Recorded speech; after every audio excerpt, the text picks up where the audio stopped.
Il ne faut pas avoir peur. Bonjour à tous, vous êtes sur Géopolitique Profonde, la chaîne qui est là pour remplacer les médias subventionnés.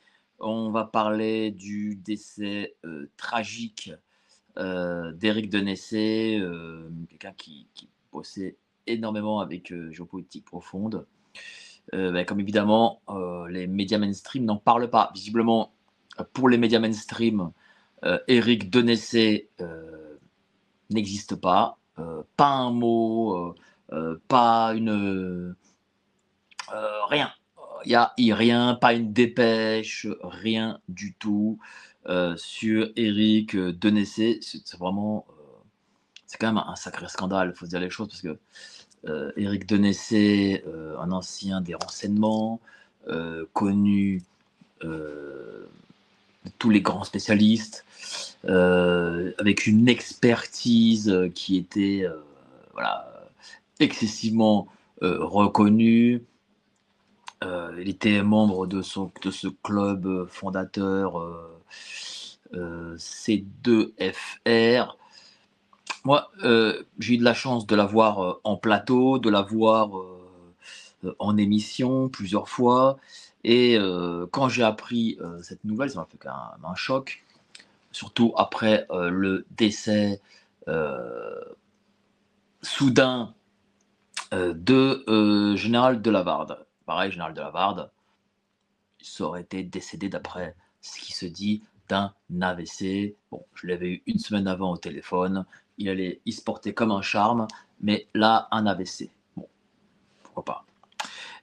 Éric Denessé, lui, et c'est pour ça que je ne crois pas dans cette version officielle, on parle de suicide.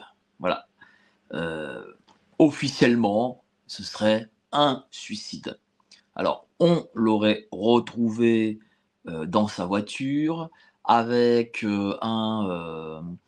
avec son fusil de chasse, je crois, à côté de lui. Bon. Et paraît-il que ce serait un suicide. Bon. Alors, j'ai des témoignages d'amis de Monsieur Denessé qui expliquent que la veille, l'avant-veille, ils étaient ensemble au téléphone, ils se parlaient tranquillement, il faisait son sport parce que Éric Denessé est un sportif, vous voyez, je crois qu'il a à peu près une soixantaine d'années et il est, quand vous le voyez, surtout en vrai, il est svelte, il est en forme vraiment, donc il continue à faire son sport. Encore une fois, là, il a continué à faire son sport et même la veille et l'avant-veille. Bon, et alors, il y a deux choses qui s'affrontent. Certains disent qu'on aurait retrouvé son corps du côté où il habite, je crois que c'est dans les Vosges, je crois, quelque chose comme ça. Mais d'autres disent qu'on a retrouvé la voiture avec son corps dans le 15e arrondissement. Voilà. Alors, si c'est dans le 15e arrondissement, je suis très sincèrement, ça me paraît excessivement suspect, et je vais vous dire pourquoi.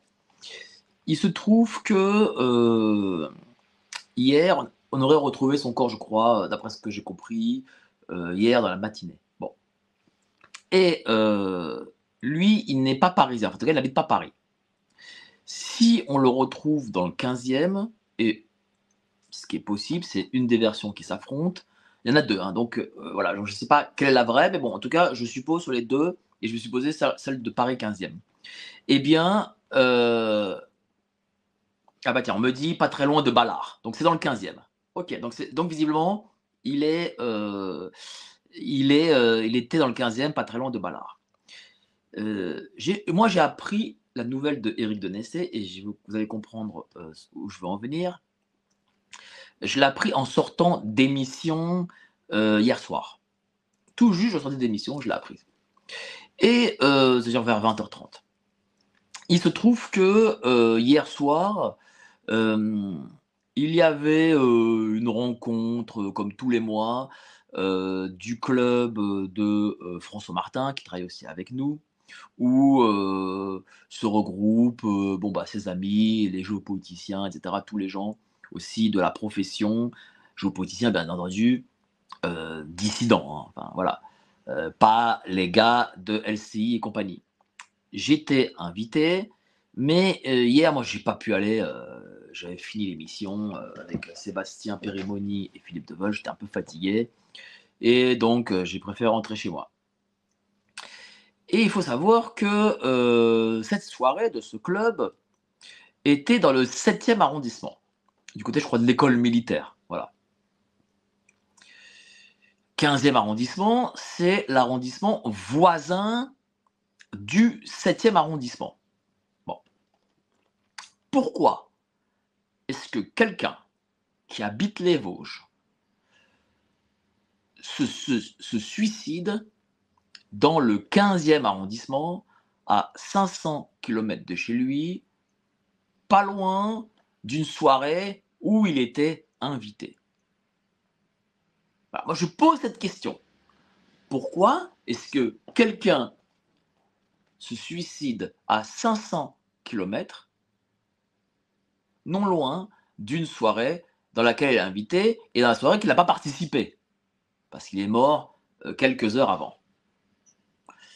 Moi, voilà, c'est cette question-là, si quelqu'un a une réponse, qu'il n'hésite pas à me la communiquer. Parce que là, il n'y a rien de logique à un suicide si vous faites ça.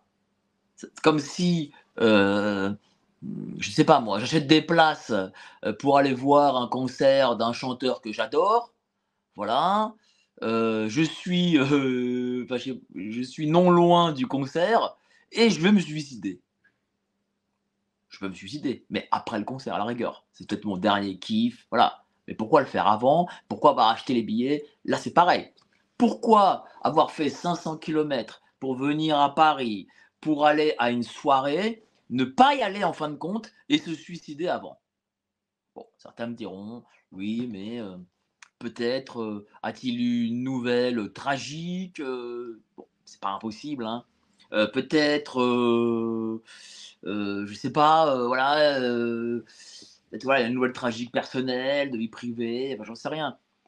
On pourra me dire ça, évidemment, et ça pourrait être plausible, mais c'est quand même bizarre. Enfin, moi, je le pense, hein, moi, ça me paraît quand même un minimum suspect. Surtout lorsque l'on sait quel était le métier à la base, à l'origine, de Éric de Nessé. Il travaillait dans les services des renseignements, voilà, c'est quand même pas rien. C'est-à-dire que c'était une sorte de, comment dire ça, agent secret, peut-être, je sais pas, voilà. Euh, Peut-être qu'il avait des, il a appris des choses. On sait qu'il n'était pas vraiment du camp atlantiste, du camp otanien, etc. Voilà. On voit ce qu'il en est aujourd'hui en France lorsque vous n'êtes pas du bon camp. On sait que sa voix portait, parce que c'était un grand professionnel, faut pas l'oublier, c'était un immense professionnel. Et lorsqu'il affirmait quelque chose, ce n'était qu'avec preuve. C'est pas un gars de LCI qui balance des trucs comme ça, histoire de faire de l'audience, ou alors il balance ça parce que voilà, il faut que le public LCI mainstream soit en écoute et puisse croire la version officielle. C'était pas ce genre de mec. C'est-à-dire que si, je sais pas moi, alors c'est vrai qu'il était plus côté russe que côté américain, mais si par exemple, les Russes avaient fait les cons sur tel ou tel truc, bon bah le mec il l'aurait dit quoi. Voilà, c'est aussi simple que ça. Voilà. Et, savoir qu'on a eu un général mort. Alors j'étais moins proche d'Éric Denessé que de Delavarde. Delavarde je connaissais beaucoup mieux. Mais quand vous avez parlé avec quelqu'un comme ça, là, de manière très libre, vous apprenez qu'il est mort une semaine après, ça fait un choc. On parle d'un général. Rappelez-vous, le général du qui, le fameux qui. Voilà, ça en a fait des mèmes, hein. Et là, vous voyez que quoi, un mois après, Denessé, qui participait régulièrement à Géopolitique profonde, en matinale, il était là, au moins une fois, tous les 15 jours et on avait droit à des avis, très, très longs, puisqu'on lui laissait au moins, 1 heure, 3/4 d'heure, 1 heure de temps et venir sur mon plateau. À mon plateau, il a, là aussi, on a fait une très, très belle émission, ensemble. Enfin, voilà et savoir, qu'il est, décédé et en plus d'une manière tragique. C'est pas il n'était pas malade, il n'avait pas, bon après c'est vrai qu'après on ne connaît pas forcément, totalement les gens, mais il n'avait pas l'air d'avoir de grands soucis, particuliers, heu et surtout que c'était, quelqu'un des renseignements et un suicide, c'est quand même enfin moi ça me paraît, très suspect quand même, hein. Surtout que, j'ai écouté notre ami, Duplessis et il nous dit: «Non mais, heu, on lui parlait régulièrement et la veille, on lui a parlé et il y avait des projets, des plans et cetera, enfin, heu, ce n'est pas rien quand même». Je veux dire, c'est vrai on peut alors certains, c'est vrai, dans certains cas, on peut cacher quelque chose et puis, les gens disent: «Ah mais non, c'est pas possible, la veille, oui, c'est pas faux, mais c'est pas là non plus la norme. Quelqu'un qui se suicide avait déjà une forme de mal-être, de quelque chose. Les proches, même si parfois les proches se font une forme de déni, bon, ça ne surprend pas tant que ça. Mais là, même, et j'ai relayé, j'en ai parlé d'ailleurs avec le président de Radio Courtoisie, et qui a fait un tweet que j'ai relayé. Il écrit dans ce tweet sur, je crois que le compte Ligne Droite, la famille ne croit pas dans la thèse du suicide. La famille ne croit pas dans la thèse du suicide. Qu'est-ce que ça peut être? Ça peut être un accident.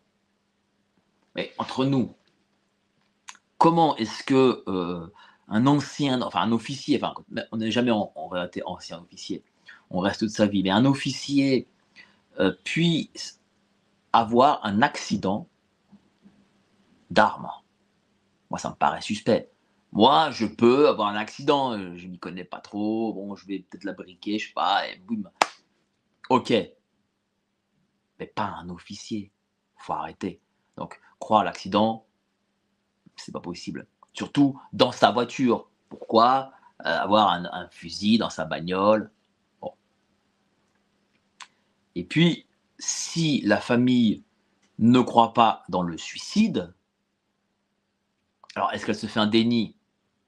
Je ne sais pas, parce que même ses amis proches n'y croient pas. Et ses amis proches l'ont contacté, s'appelaient régulièrement, il donnait visiblement à ses amis proches des informations sur son travail, et cetera. Il parlait des projets et tout. Bon, vous savez, le suicide, on peut en tomber des nues. C'est vrai, je ne dis pas que ça n'existe pas. Mais vous savez, quand vous êtes proche de quelqu'un qui se suicide réellement, dans le fond, êtes-vous vraiment surpris? Non, pas tant que ça en fait. Pas tant que ça.